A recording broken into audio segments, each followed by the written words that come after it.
All right, everybody. Happy Wednesday to everybody.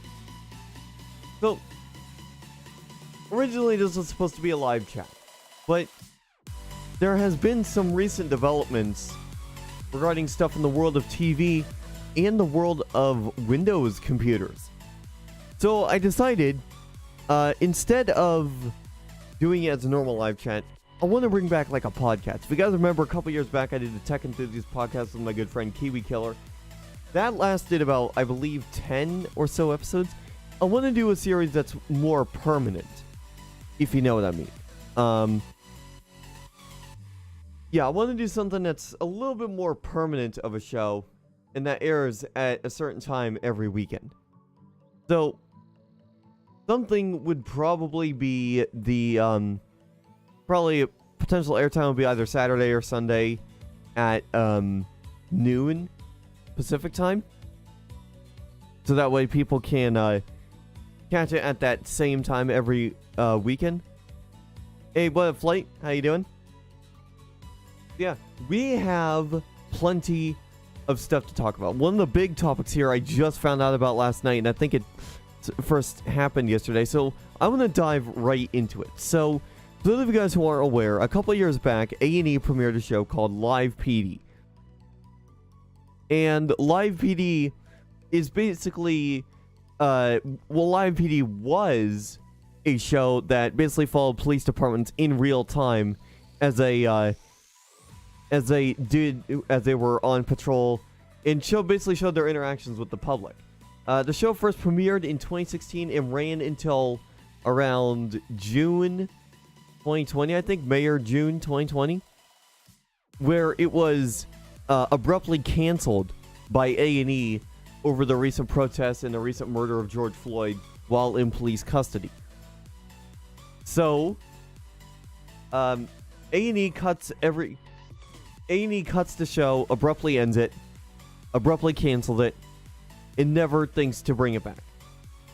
A couple years later, in late July of 2022, a spin-off of Live PD airs on a channel called Reelz, and it is called On Patrol Live.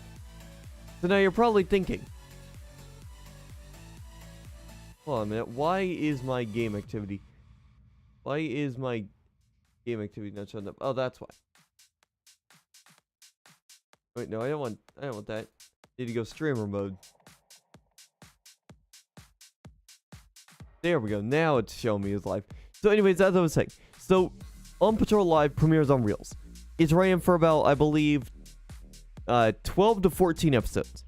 Just last night, I was in call with my buddy James, and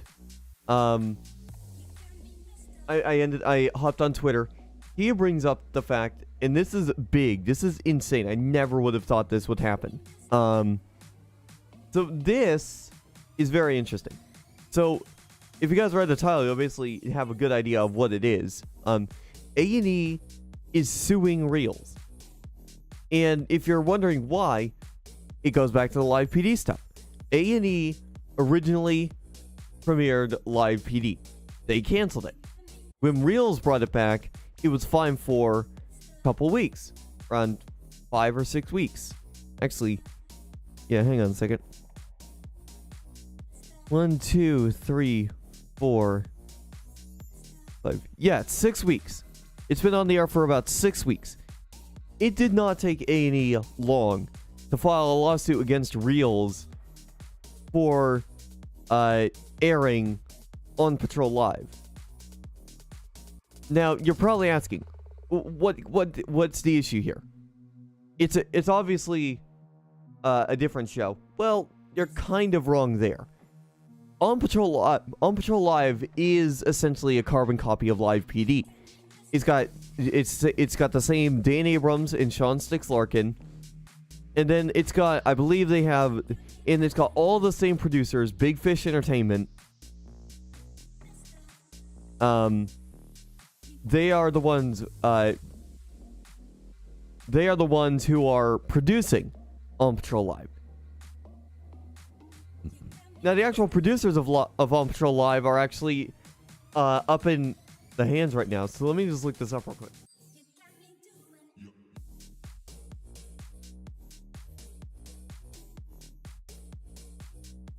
On Patrol Live production company. Who's doing it?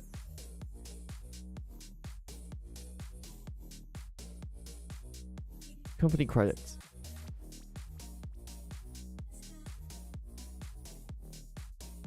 Actually, alright, scratch that.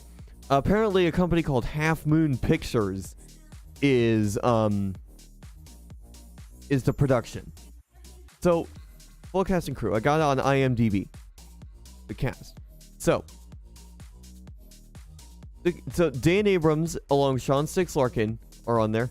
And Curtis Wilson, I believe he hosted Live Rescue. I believe he hosted Live Rescue for the first season. So, Dan Abrams, if you guys don't know, Dan Abrams is basically everywhere. He's on frickin' A&E with Court Game. He's on Reelz with On Patrol Live. And he's also on News Nation, formerly WGN America, with his own show, Dan Abrams Live. So he is everywhere. And we also see him on ABC from time to time. So he is on 4 separate networks at any given time. Which is kind of interesting. And if I had to guess, this lawsuit, in fact, I'll actually pull up the information. On Patrol Live lawsuit. Alright, here's an article from Variety. So,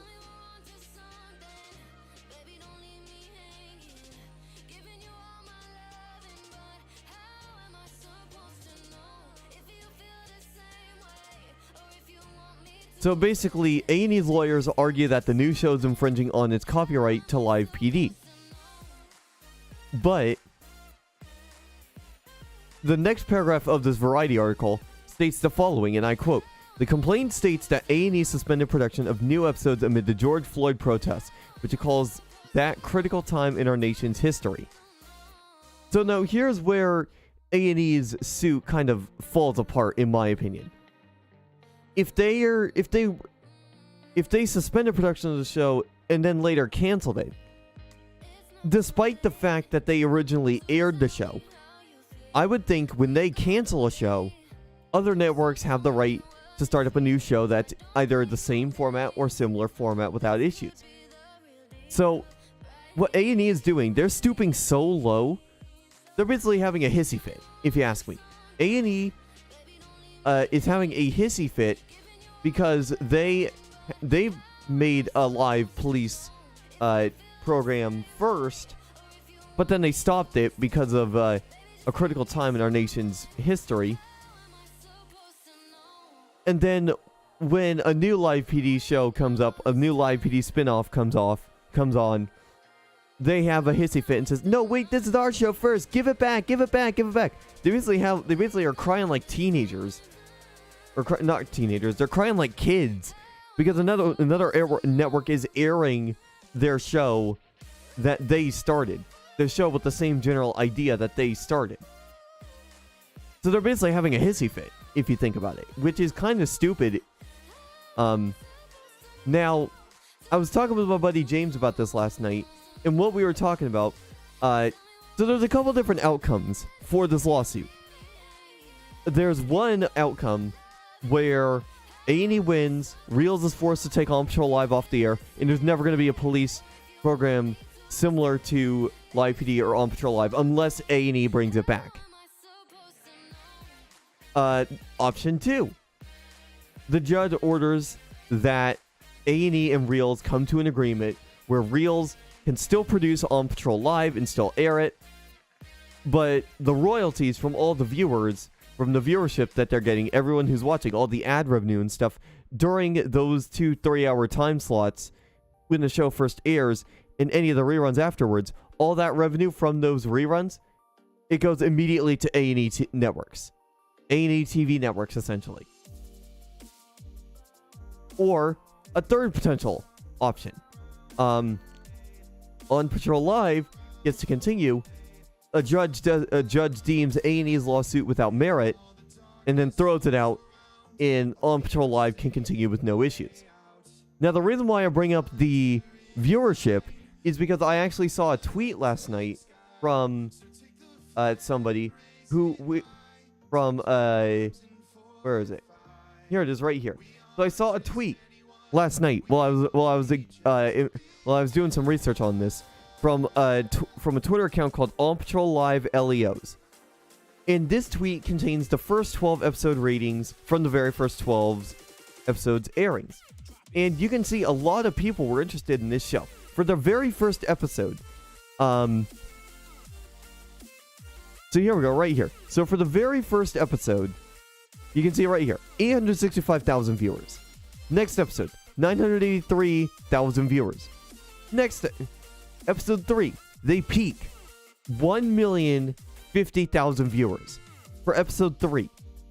Episode 4, 943,000. Episode 5, 979,000. Episode 6, 968,000. Episode 7, 783,000. Kind of dips off there. Couple 100,000 people can't tune in for whatever reason. But then immediately shoots back up to around 900,000 for episode 8.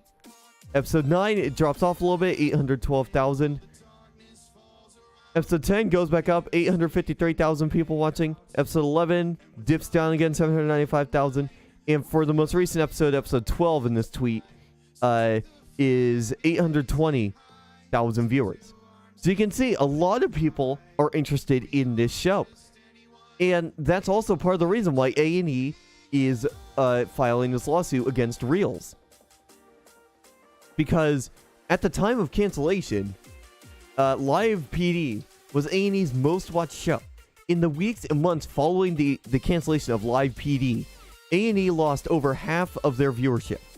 Now, to be fair, they are trying to recover from that massive loss in viewership with shows like Court Cam, Neighborhood Wars, Road Wars, in their new show Court Night Live, which is also part of the issue with the lawsuit. Actually, it's really not an issue. I don't know if Half Moon Pictures is a subsidiary of Big Fish Entertainment, because Court Night Live is produced by Big Fish Entertainment, the same guys who produce Live PD for A&E, and they also produce Live Rescue when that was airing. So you can kind of see how it's kind of interesting. It's kind of interesting for, in general. So if you guys think about it, so think of it this way. Reelz is kind of at a tough spot. Before Reelz started premiering on Patrol Live, they were a little known network.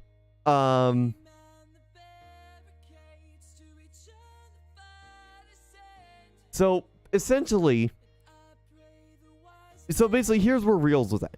Before On Patrol Live premiered on July 22nd, which was last month, Reelz didn't really have much that was interesting to me at the time. I barely ever watched Reelz. The only time I would turn Reelz on was for the Cops Reloaded and Cops episodes that they got rights to. And you can kind of see where they were going with the whole Cops stuff. It's like you knew something was coming that was relating to police. If they got rights to air Cops Reloaded and Cops, then you know they're doing something about that. Other shows Reelz airs. They also air a show called Most Shocking, where it presents clips that are of shocking events, whether that be crazy police pursuits, just crazy people in general, crazy fights that break out, all that kind of stuff. And they also air a show called Jail, which is also similar to Cops, except it shows the moments after an arrest when the guy is in jail.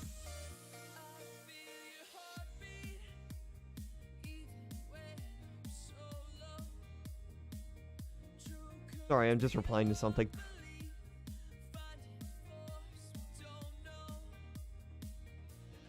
I forgot what I was talking about. Oh my god. Yeah, I totally forgot what I was talking about. I was talking about something related to... Oh yeah, now I remember. So, Reelz has had a lot of, like, true crime shows, essentially. So, you can think about it this way. So Reelz, along with airing Cops, Jail, Most Shocking, they also tend to air shows that focus on celebrity scandals.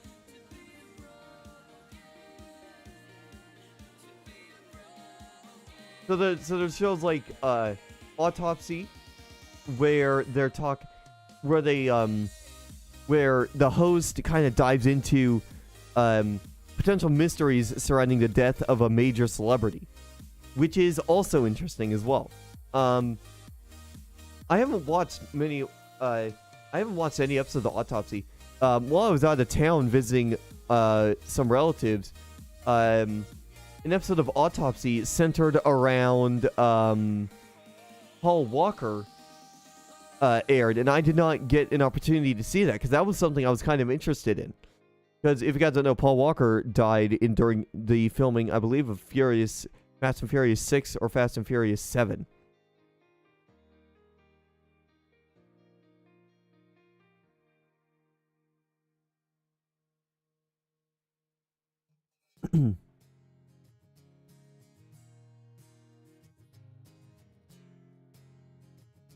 Oh, and actually, in regards to this lawsuit, the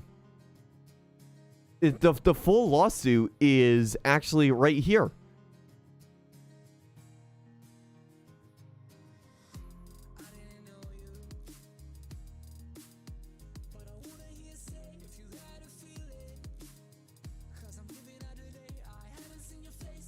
I'm just reading some of this real quick.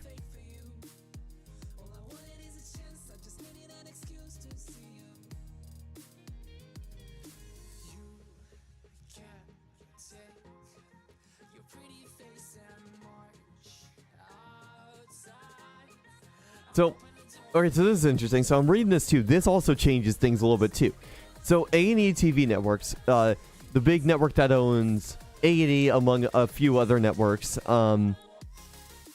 when A&E canceled, when they suspended production of Live PD, they did not relinquish or assign its rights to create episodes of Live PD, nor has authorized anyone else to prepare derivative programs based upon Live PD, except as works made for hire.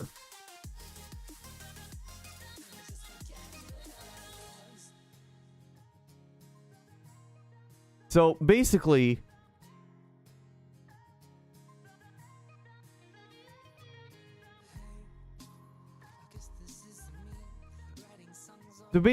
what it's sounding like is going on is A&E is at a point where they're saying, hey, we never authorized another version of the show to air on any other network, which was made apparent back in May when Dan Abrams first announced that they were bringing back Live PD and that he would be returning as the host, essentially.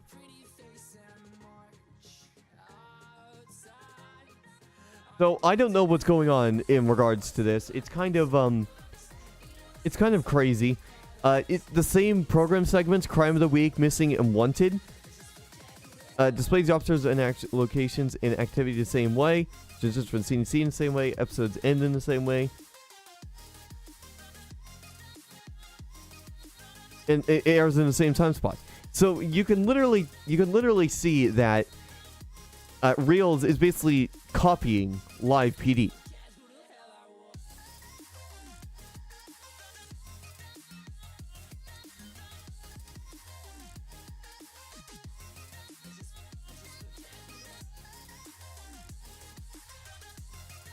But yeah, so that's where things are kind of gonna get interesting. In regards to all of this.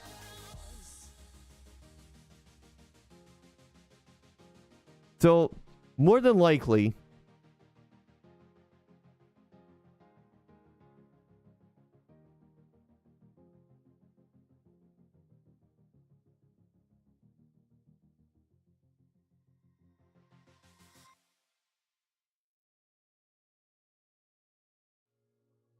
so according to this lawsuit, Half Moon Pictures is a production arm of Big Fish, focused on producing crime and investigative series. So Half Moon is related to Big Fish Entertainment, which is interesting.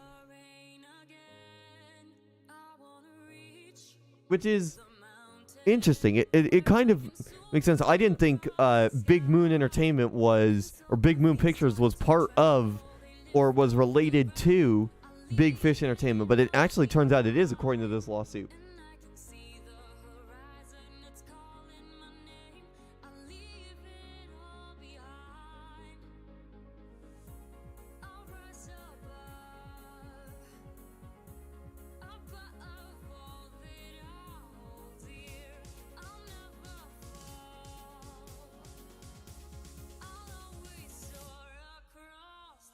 Yeah, so basically, that's basically what's going on involved with with this whole lawsuit between A&E and Reelz. It's probably going to take a while till they come to a resolution, but regardless, I'm pretty sure that there is also a resolution. There's going to be a resolution somewhere, whether that be A&E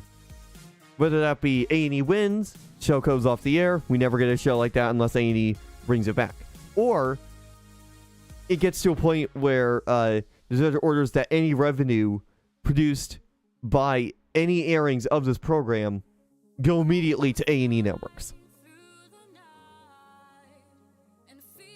So that's kind of interesting. Well, I'll be keeping a sharp eye on this because I do actually watch On Patrol Live sometimes when it's on. I did watch the very first episode when it did air, so anyways, so that's what's going on with that. I will keep an eye on that. I want to move on now to our next topic, which I also found out about yesterday. So a lot of stuff came out yesterday regarding this as well. Basically, if you guys are fans of Intel processors, yeah, so if you guys are familiar or fans of AMD processors, this is going to be really good news for you guys. Just yesterday, AMD announced their Ryzen 7000 series of chips, of processors. So this is relatively big news for people who are looking at getting an AMD processor, like myself, for being able to game. To game and do different types of multitasking regarding this. So let me pull up the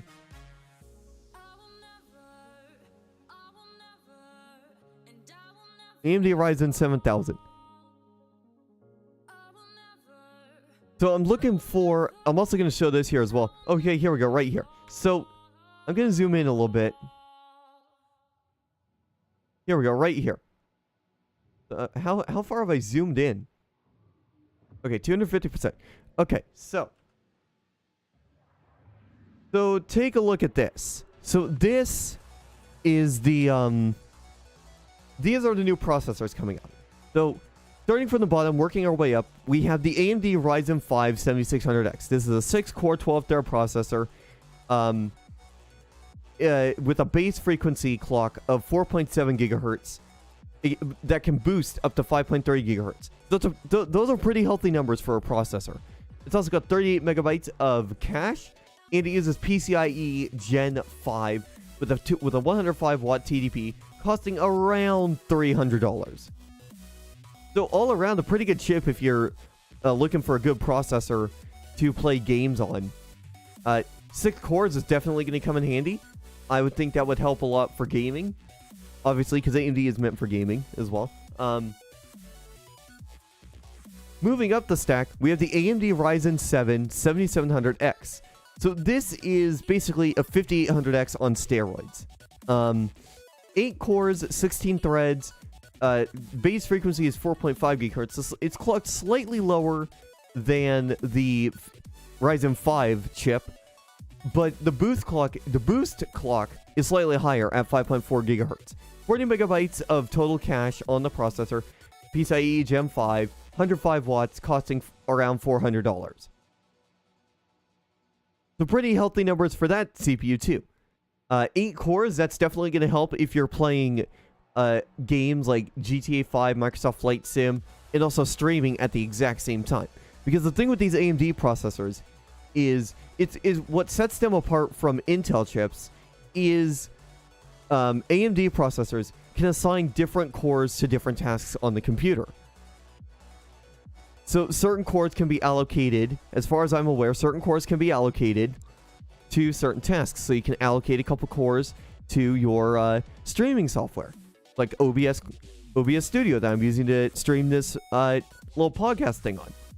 Or games can also make use of certain cores while leaving other cores free for other functions. So that's where that gets going. Where things get interesting is when you go up to the Ryzen 9 chips. So there's two different Ryzen 9 chipsets. You have the AMD Ryzen 9 7900X. That's a 12-core, 24-thread processor, base clock of 4.7 gigahertz, just like the Ryzen 5 chip, but the boost clock up to 5.6 gigahertz. That is crazy. We're getting to the point where I'll bet by next generation, by the next processor generation, these boost frequencies are going to hit upwards of 6 gigahertz. It's insane if you think about it. So, total cache has got 76 megabytes of total cache, which is quite honestly, it's a metric ton of cache for your for a processor. That's a lot of cache. PCIe Gen 5, all these processors are PCIe Gen 5. Now, the wattage, the TDP, the total power draw. With the Ryzen 9 chips, because there's more cores and it can throttle up higher in terms of clock speeds, boost clocks, these two chips, we use 170 watts. Now, the 7900X is going to cost $550. It's a premium over the 8-core, 16-thread 7700X. But if you're like me and you want those extra cores for other performance tasks on your computer, the 7900X isn't a bad option. I'm highly considering just waiting for this stuff to come out. And around Christmas time, I want to do some major upgrades to my computer, get one of these Ryzen 9 7900X processors in my computer to take advantage of the new hardware. Now, the final processor that was announced yesterday on the AMD Ryzen 9 7000 series platform is the 7950X. The workhorse, the biggest workhorse of the lineup that's been announced so far. This 16-core, 32-thread monster of a processor has a base clock of 4.5 gigahertz, just like the 8-core 16-thread chip 7700X. But look at the boost frequency, 5.7 gigahertz. Now, obviously, that's all of these boost clocks are only going to be on one core for a short amount of time, obviously. But just the sheer fact that these processors can boost up so high is really good, really good. The base frequencies are also pretty healthy as well, 4.5 and 4.7 gigahertz respectively for these certain processors. Now, if you know, now I just noticed, I'll actually talk about this here in a moment. So total cache 80 megabytes, Gen 5, PCIe, 170 watts. It's going to be $700 for the 7950X. Major premium over everything else. Now, it should be noted with the 7000 series, it's gonna use a different socket. So if you have a motherboard for the Ryzen 5000 series, that's not going to work with the new 7000 series. You're going to need a new motherboard. And the 7000 series with PCIe Gen 5 is going to be all about taking advantage of the PCIe Gen 5 infrastructure, meaning there's going to be Gen 5 storage coming out, Gen 5 memory, and there's even, I believe, the next generation graphics cards is going to be made to take advantage of PCIe Gen 5 as well. So that's basically the Ryzen 7000 series in a nutshell. Now, if I had to guess about what's going on regarding Ryzen 7000 series, I'm gonna say adoption is gonna be pretty high when it comes to these new processors. I mean, yes, it's gonna take some time to get out there because a lot of people are gonna want these processors, but it's gonna be worth it. Now, one of the other options for me is to go on Amazon and just go with my original plan of getting Ryzen 5000 series and just go from there. So, it kind of brings up an interesting question. What's going to happen to AMD Ryzen, the AMD Ryzen 5000 series. What's going to happen to those processors? I believe, if I had to guess, I would say that AMD is still going to be producing the 5000 series of processors. Because those are still very healthy processors in the market right now. They're really good for, sorry, I'm having to burp a lot today. There has been a lot of, there's been a lot of people using them, a lot of great reports on Ryzen 5000 series, which is really good for me because more than likely, what I think is going to happen, prices are going to drop on 5000 series because everyone's trying to get the 7000 series. So that would also mean that 5000 series processors are going to be easier to get. And if the pricing on the 5950X is good, I may jump on that for those extra cores as well. And then, so actually, you know what? This is related to the topic we're talking about, but I want to pull up my Amazon wish list right now. Because I have a list of processors that I was looking at. Is it Christmas ideas? Okay, yes, here we go, right here. So let me, can I actually, quantity priority.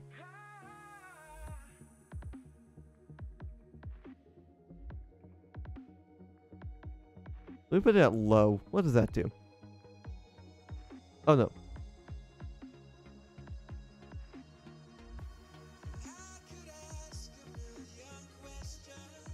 Can I remove that? Hold on. I gotta remove this.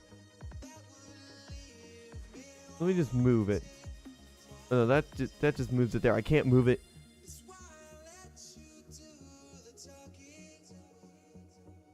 So, alright, so I'll just show this real quick. So if you guys look at this real quick. So this is my Amazon wish list. Right now. This is where I've been looking at a lot of processors and such too. Never mind that price you're going to see up there. That's high power gaming rig that I was looking at. So here's what I was thinking in regards to this particular topic. My friend James, he's got the Ryzen 9 5900X, 12 core 24 thread processor. $380, healthy price. If we go back to the other page right here, let me go back up to 150 or 250. If we look at this, that would place the 5900X pricing wise, $380. That would be place the pricing of that basically around the same price as the Ryzen 7 7700X, which is the 8-core chip. So for that same price, you're getting an extra 4 cores. And I want to look at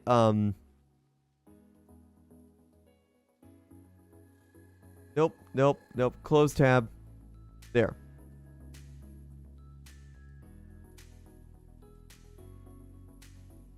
There.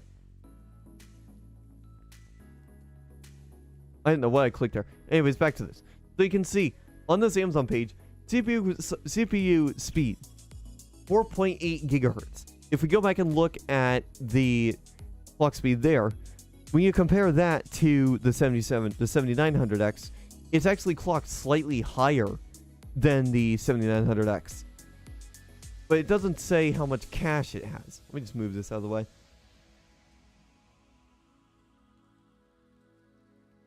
Oh, it actually does say. So this has 70 megabytes of cache, whereas the Ryzen 9 7900X has 6 more megabytes of cache. But that's still quite a bit of...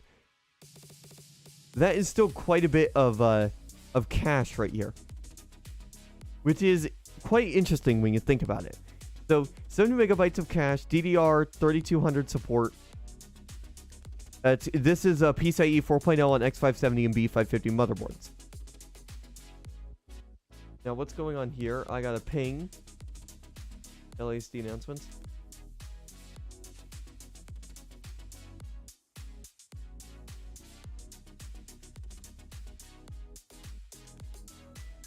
Oh, there's an LASD off-road vehicle that is currently being tested in a server. It was not released to the whole department. Okay, I was just checking that out. Yeah, that's another thing I'm going to talk about as well. Oh, Sussy's online. I guess Sussy's on Malibu. I'll wrap things up here in about 10 minutes. I just want to quickly talk about this a little bit more. Anyways, so when you compare the 5900X to the 7900X, well, yes, the 7900X is slightly better spec-wise. If you're going to upgrade to a processor and you want 12 cores, if I'm being honest, just get the 5900X. You're going to have a much better view, much better luck with this. A lot of the 5900X, tried and true, 12 core, 24 thread socket processor, CPU speed 4.8 gigahertz, 70 megabytes of cache, DDR 3200 support, PCIe 4.0 support. It ticks off all the boxes for normal people. You don't need it. Not everyone is going to want to jump on PCIe 5.0 products at the moment, simply because all that stuff is going to be expensive. There's not much out there. So if you guys want my advice with the Ryzen 7000 series, definitely go and look into getting a 5th gen Ryzen chip. You're not going to be disappointed. In fact, what kind of motherboard does this go for? Asus Prime X570P. That's interesting. 534. That'd actually be a good idea. Go with this bundle. I have no idea. But anyways, I just wanted to talk about the 7000 series because while on paper the 7000 series does look really good, I highly doubt that many people are going to be adopting it. Just because of the fact that it's just not a really good, it's not a good option for as of right now, it's just not a good option because of the high prices. You can get last gen parts that perform basically identically the same on paper with like the cores and such. It's just something that is fairly interesting, if you ask me. So, short first episode here of Tech Chat episode 1. I'm gonna go ahead and wrap things up because I may go call James and frickin' talk to him about some shit because there's some stuff I need to talk to him about. So yeah, thank you guys so much for tuning in and watching. I will see you guys tomorrow. Or see you guys this weekend for episode 2 of Tech Chat. I'll come up with topics for this weekend, don't worry. So thank you guys for watching. I will catch you guys this weekend for episode 2 of Tech Chat.